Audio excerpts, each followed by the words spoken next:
morning. We're learning Tractate Eruvin and page Daled. The name of the chapter is Mavei Shu Gavaya, and the entranceway, alleyway that is tall, that is Gavaya. The Gemara says, Leisana le'amaltera. A prominence should not be effective to validate it.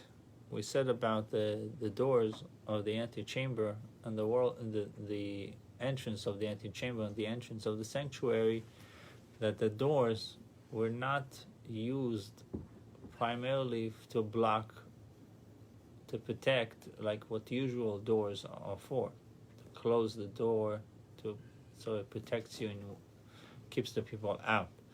It was rather for honor, for prominence, for importance, for reverence, right? You walk into a palace, you see these big doors, right? And it says, a prominence should not be effective to validate it. And good morning, David. An entranceway higher than 20 amas. The heichol maltero havile. For the sanctuary entrance had a prominence, had importance. Even though esrim amud gavoya, and even so, it was only 20 amas high. The time we learned in the Mishnah in Midois, chomesh hamaltrois shel meloi al gabo, 5 prominent cross beams of oak were on top of it. You can see it in the diagram below. Zoi lamala mizoi, v'zoi lamala mizoi. One above the other and one above the other. Why then does a prominence validate a koah higher than 20 amas, stated in the Gemara below? It says in number 5, if an entrance topped by a prominence is called an entranceway, even if higher than 20 amas, then the sanctuary entranceway should have been made higher than 20 amas to conform to the dimensions. To conform to the dimensions of the 40 amas high antechamber entranceway. From the fact that the sanctuary entranceway was only 20 amas high, we see that 20 amas is the maximum height that can retain the dimension entranceway. More than 20 amas, it's not a Pesach anymore. It's not going to be called an entranceway, even if it is topped by a prominence. So we're saying this is no good, or it is good over 20 amas? They say over 20, it's not a Pesach anymore. You want to show reverence and prominence, 20 amas, but more than that, it's already... Yes, okay. It's like almost getting out of control, so to speak. Right, same idea with the sukkah. So the Gemara says, "V'ayi might yufta." But what kind of refutation is this? Dilma kitanya ida maltrois. Perhaps regarding what was the Mishnah of prominences taught, be'ulam tanya. It was speaking about the entranceway of the antechamber, which we learned it was 40 by 20. The sanctuary entranceway, however, might not have been adorned, beautified with such prominences. And it is from the sanctuary entranceway that the sages derive the laws of Kaira. V'hai my kushya. But what kind of challenge is this? How can you deflect the refutation by noting that the Mishnah in Midos refers to the antechamber rather than the sanctuary? Because remember, we said that the machlokes between the rabbis and Rabbi Yehuda, it boils down to, there's one opinion that says that it boils down to what the height of not about what the height, but whether do I follow the height of the antechamber or I follow the height of the sanctuary. If I follow the height of the sanctuary, then 20 amas. Right. And if it's more than 20 amas, I have to decrease. But if I follow the height of the antechamber, which was 40 amas, 40 by 20, then I don't have to decrease. Perhaps the antechamber of the sanctuary entranceway was the same as the architecture of the antechamber entranceway. The sanctuary entranceway had prominences as well. Why then did Rabbi Lo teach in the name of Rav? If a kero is 4 tefachim wide, it is valid even though it is not strong enough to support a half brick. And if it has a prominence, even if it is higher than 20 amas, he does not have to reduce its height. The sanctuary entranceway had prominences, had greatness, importance. Prominences, these things. Like the bars across the thing. They had one on top of the other. Right. But why was it done that way? For beautification, for adorn. It was to adorn it. Right. Well, you can say again, instead of using prominences, we can say levels, right? One on top of the other. Yes, it was. Yet it was only 20 amas high. How then does Rav assert that the sages derive the laws of Kairo from the sanctuary entranceway? So the door itself was 20 amas, but the whole thing could have been more than 20. We're dealing with the beams on top of the door. The beams were higher than 20, no? It seems like it. Yet at the same time, at least the second and third and fourth were higher. Yet at the same time, rule that a prominent kairo is valid even when higher than 20 amas. This ruling that a prominence validates a kairo higher than 20 amas was wrongly attributed to Rav, but is rather a baisa. Rav did not contradict himself, since he never ruled that a prominence validates a kairo that is higher than 20 amas. The Gemara anticipates a predictable question, even if the ruling regarding a prominence is not Rav's, but a baisa. We should reject Rav's assertion as to the sage's source on the basis of this baisa, which is incompatible with Rav's assertion. Therefore, the Gemara attempts to forestall this question by asking, Man katoni lo, who has taught this baita? That we should consider it reliable. Perhaps the baisa is corrupted. Amar Abaye v'ho Chama b'rei de Rabba bar Avua ketani lo. It was Chama, the son of Rabba bar Avua, is the one who taught it. He related it as part of his received tradition, and it is therefore reliable. Therefore, even if the ruling that a prominence validates a kairo higher than 20 amas is a baisa rather than a ruling of Rav himself, it should pose a challenge to the assertion of Rav that the sages based their ruling on the dimensions of the sanctuary entranceway. Amar lecha Rav, Rav would reply to you, Dal hano mehocho, remove me from here.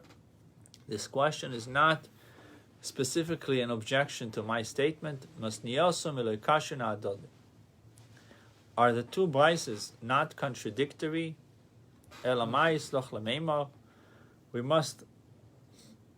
What must you say to account for this contradictory brises? Tanoi, it is a tanoic dispute whether or not the sage's source is from the sanctuary entranceway, meaning that's where they derive the ruling.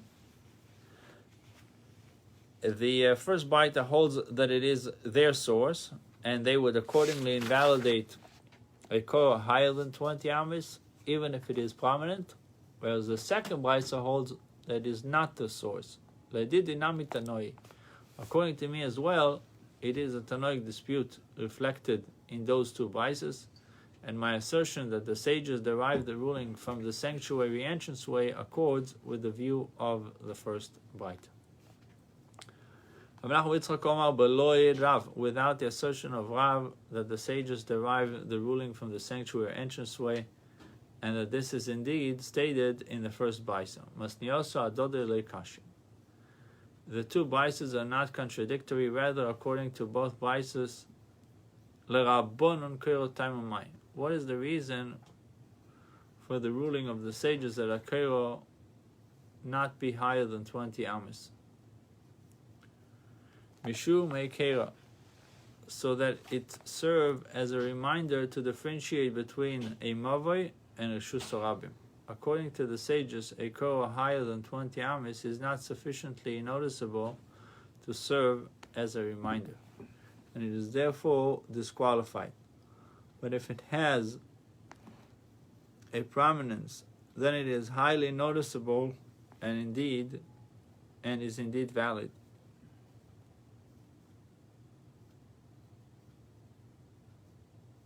So the only reason why they said that it should not be done more than 20 amis is because higher than 20 amis it's not noticeable.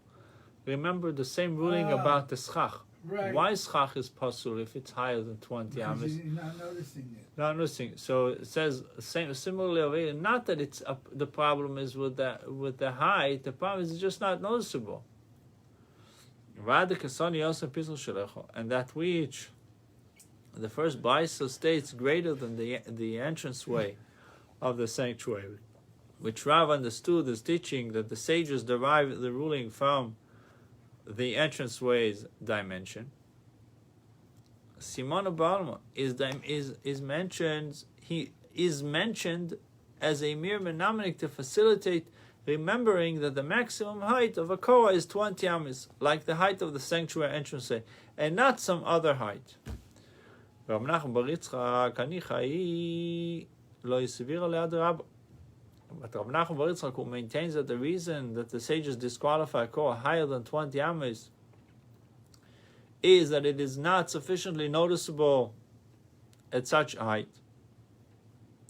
At such a height, Anichai lo yisvira le'ad Rabba.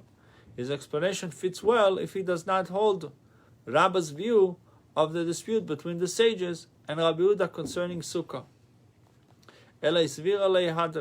But if he holds Rabba's view of that dispute, then he will be faced with a difficulty. The Gemara now cites the view of Rabba to which it refers. The Omar Rabba. For Rabba said to explain why the sages disagree with Rabbi Yehuda in Sukkah, page 2, Amud Aleph, and disqualify a sukkah whose a schach covering is higher than 20 amas. It is written regarding sukkah, regarding the reason for the commandment to dwell in a sukkah. Leman yedeu deiroiseichem ki v'sukkah hashavti. The whole pasuk says, "As b'nei Yisrael, your generation may be mindful that in shelters I made dwell the children of Israel when I took them out of the land of Mitzrayim." The purpose of the sukkah, whose primary feature in the schach's covering is to remind us how God sheltered our ancestors in the wilderness. Therefore, the schach must be within 20 amis of the sukkah floor. Because if your schach is 20 amas, up to 20 amas, you know you are in a sukkah. More than 20 amas. Higher than 20 amas, you're not mindful anymore that you are in a sukkah. Mishum deloi shalta beino, because the eye does not notice the schach. Usually people don't walk around like to look at the schach. If it's in a normal height, fine, but if it's... So you're supposed to be able to see the Arab, the thing going around. So if it was over... In the rim? Well, yeah, whatever, all these things. I mean, like, I don't... So the Gemara says, Alma gabi sukkah now beikar pligi. So we see that in sukkah we also want heker. Right. We want it to be noticeable. In Miami Beach, if you go on the boardwalk, you can see the wire, the Arab wire. Besauti lamali. Why do I need them to argue in both cases to establish the respective views on this matter? The Gemara says, it is indeed necessary for the Mishnah to present the argument twice. Or if the Mishnah had informed us of the argument only in regard to Sukkah, one might have thought, Behakam Rabbi Yehuda. Only in this case does Rabbi Yehuda say that the object is sufficiently noticeable even when higher than 20 amas. Since the Sukkah is made for dwelling, for stationary activities such as sitting, eating, and lying down, during which the eye commonly looks upwards. Sholto beino, the eye gazes at it, the schach, even though it is higher than 20 amas. Therefore, he validates such a sukkah. Aval movoi deleilu chavid. But in regard to movoi, regard to an alleyway, which is made for walking through. What is a movoi? A passageway. Right. I would say that he agrees with the sages that a korah higher than 20 amas is invalid, since people do not sit leisurely in a mavoi, and are thus less likely to gaze upwards and notice a korah that is higher than 20 amas. So you say, when it comes to sukkah is what? The yeshiva vida is made for dwelling. Yeah. So the eye gazes at the schach, even though it is higher than 20 amas. But when it comes to mavoi, it's that people usually don't sit in the mavoi. They just go through it, so they wouldn't see the korah. But you would want to see it that you know that you're within the rishus. Oh, the Gemara just trying to tell you why we needed both arguments. Okay. So they're telling you that when it comes to sukkah, you might argue that there's a little bit more room for leniency because people sit in the sukkah, so that even though it's higher than 20 amas, they might still be noticeable of it. But when it comes to alleyway, the people just go through it, they wouldn't even notice the korah if it's so high. Right. And if the Mishnah had informed us of the argument only in regard to the case of korah, one might have thought, only in this case do the sages say that the object, the korah, is not noticeable when higher than 20 amas, because a mavoi is made for walking through. But I would say that they agree with Rabbi Yehuda that it is valid, since a sukkah is made for stationary activities, during which the eye commonly looks upwards. Therefore, it is necessary for the Mishnah to record the argument in both cases, even if the disagreement in both cases revolves around whether or not things higher than 20 amas are readily noticeable. Maya Malto. So what is a prominence? So we spoke about the beams, one on top of the other. Rav Chama Brei de Rabba Bar Avua Omar Kine. Rav Chama, the son of Rabba Bar Avua, says bird's nest. Cornices. Yeah. You saw cornices? Cornices, yeah. Resembling bird's nest. It's like protrude from the lintel of the antechamber entranceway. If you go like to an old fancy building, let's say, I don't know, like the Supreme Court building where they have stuff going around, maybe. These are called, it's special designs, right? Right. And where was it I saw that they have like all the kings of France, maybe at the Louvre, I don't know. Kioso of Rav Dimi. So when Rav Dimi came from Eretz Yisrael to Babylonia, Omar Marava Poske de Arzo. He reported that they say in the West, in Eretz Yisrael, that a prominence refers to cedar poles. Okay? I think before we said it was oak. Yeah. We mentioned about oak. Right, cedar is stronger.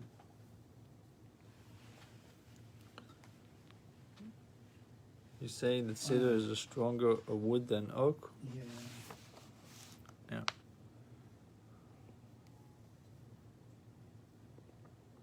Madoma Poska de Alza Kolshikin, the one who says that it refers to cedar poles, holds that certainly nest designs also make a koira noticeable, since they are a novelty at which people stare.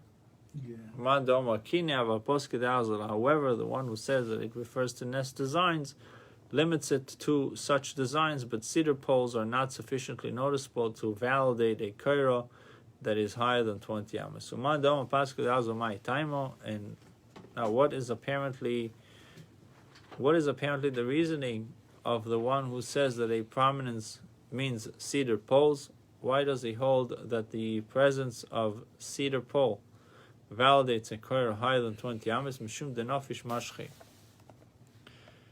Because its length is considerable, which draws attention to it. But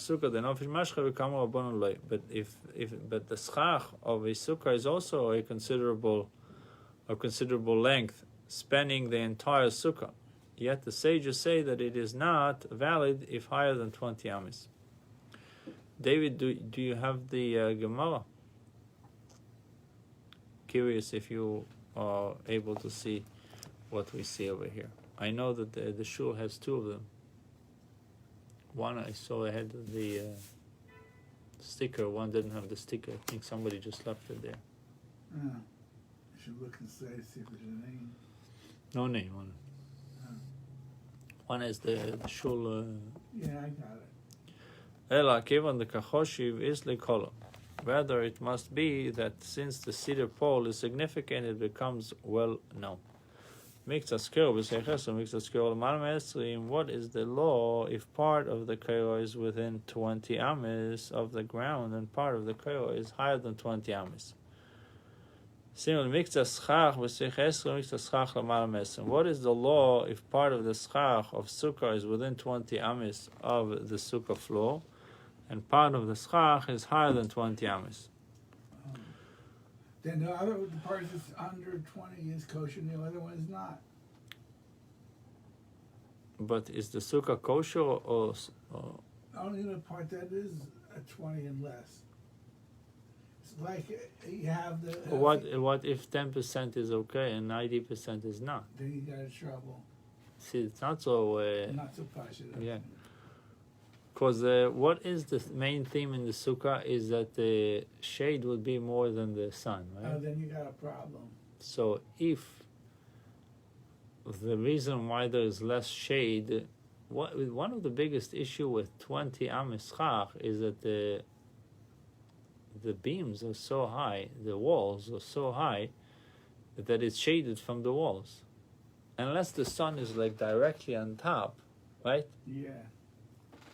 If the sun is on the side, like sun comes from the side, the east, from the west, the walls of the sukkah are so tall, so the people who sit there are shaded from the walls, not from the schach. Not the schach. But let's say the schach is but let's say it's from the schach. What is the percentage of schach that is higher than 20 amas, and the percentage of schach that is less than 20 amas? I think you have to have over 50 that are 20 and under. Do we say that the entire korah or schach must be judged as a unit, and since part of it is higher than 20 amas, it is invalid? Amarabba b'mavoi kosher. In the case of korah that is placed at the opening of a mavoi, it is valid korah, even though part of it is higher than 20 amas. Besukkah posul. In the case of sukkah, it is invalid, since part of the sukkah is higher than 20 amas. What is different about the case of mavoi in which Rabbah rules that it is valid even though part of the koiro is above 20 amas? His reason must be damrinan keloish. We say, thin it out.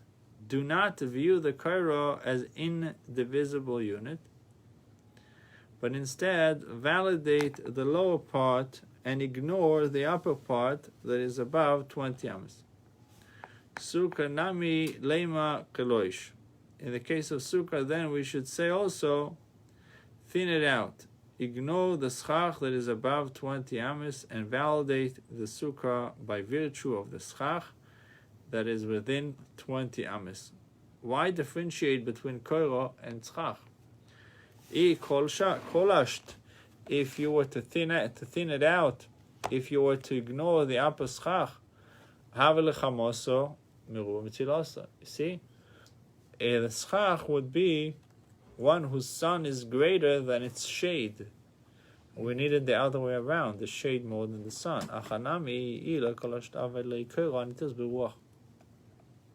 If you thin it out and ignore the top part, what remains is a koiro that is dislodged by a normal wind, which is invalid. Can you have it screwed down or something, nailed down, the korach?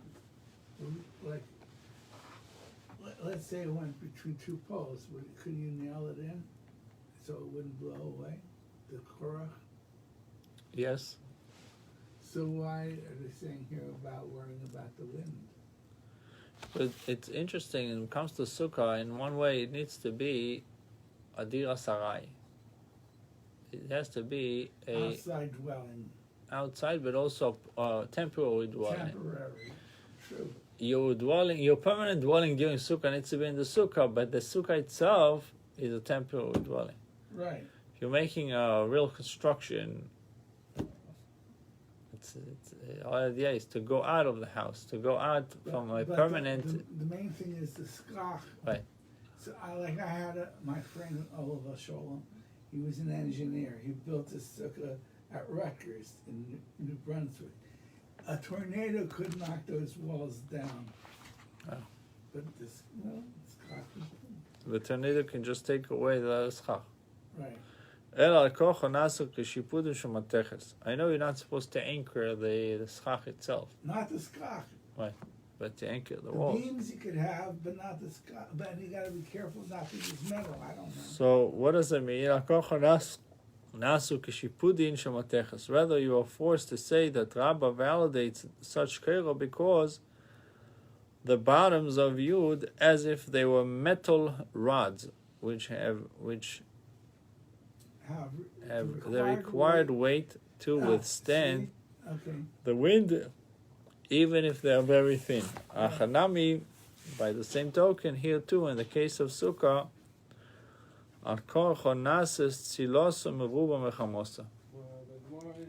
you should be forced to say that the lower schach is viewed as if its shade were greater than its sun. And the sukkah is valid. Why then did Rabbah rule that the sukkah is invalid? Amar Rabbah mi Parzakia, Rabbah from the town of Parzakia answered that technically both kero and schach should be valid if the lower portion is within 20 amas. However, sukkah de leochidi, since a sukkah is meant for the use of individual, lo mitkar, he will not be mindful of its condition.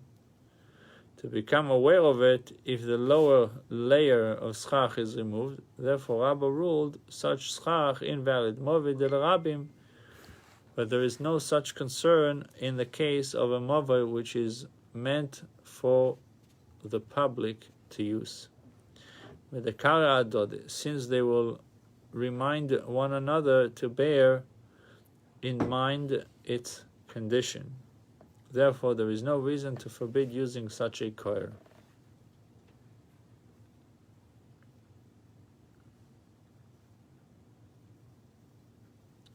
So what is Rabbah and Pazika tells us? Sukkah is for the use of an individual. So he will not be mindful of its condition. Why?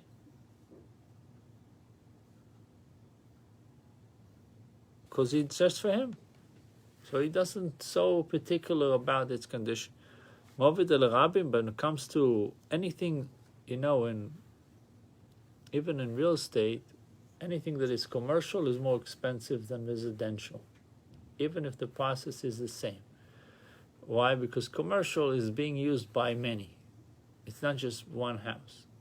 right? Right. There's different requirement when you build residential or you build commercial.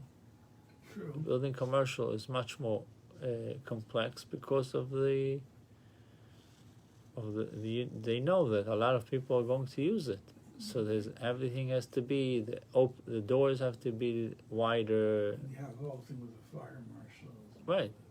So over here it says similarly when it comes to Movoi is being used for the many, l'rabim, for many people. They will remind one another to bear in mind its condition. Therefore, there is no reason to forbid using such a koira. Ravina Omar Sukkah Doraisa Achmiru B'Rabbanan. Ravina mentions a different point. He looks at it from a different angle, and he says, Sukkah is a biblical obligation. Right. So the rabbis were strict about it. Movei derabbanan lachmiru b'rabbanan. So movei, it's a rabbinic decree, because remember we said biblically you're allowed to be metaltel in a movei even if it doesn't have a koira at all. Just the fact that it has 3 walls, biblically you're allowed to carry them. The rabbis added that it should have a koira to enclose it into like 4 walls, right. To make a 4. You know, like the laws of Sukkah, so it says if it has 2.5 walls, it's kosher. Right. So the 2.5 walls are making it as if it's a building.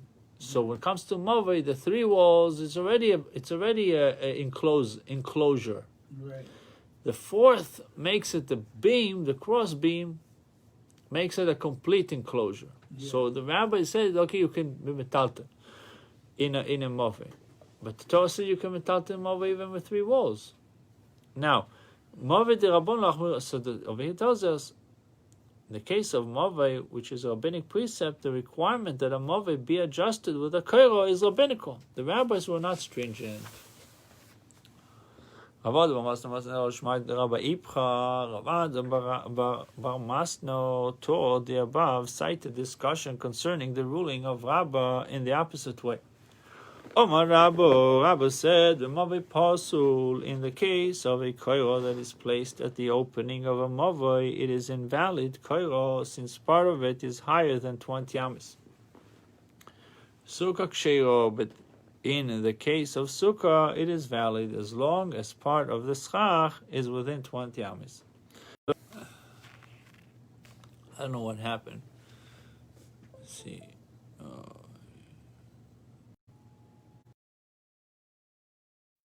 It's connected, but it's not using the Wi-Fi for some reason.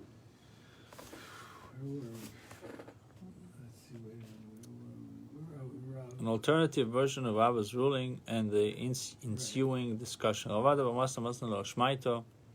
Rabbi B'Movei Pasul, in the case of a korah, a beam that is placed at the opening of a Movei, it is invalid korah since part of it is higher than 20 amis. The Sukkah Kshira, in the case of a Sukkah, it is valid as long as part of the schach is within 20 amis. What's the difference? Why Sukkah is kosher? Because we say thin it out. Do not view the schach as an indivisible unit, but instead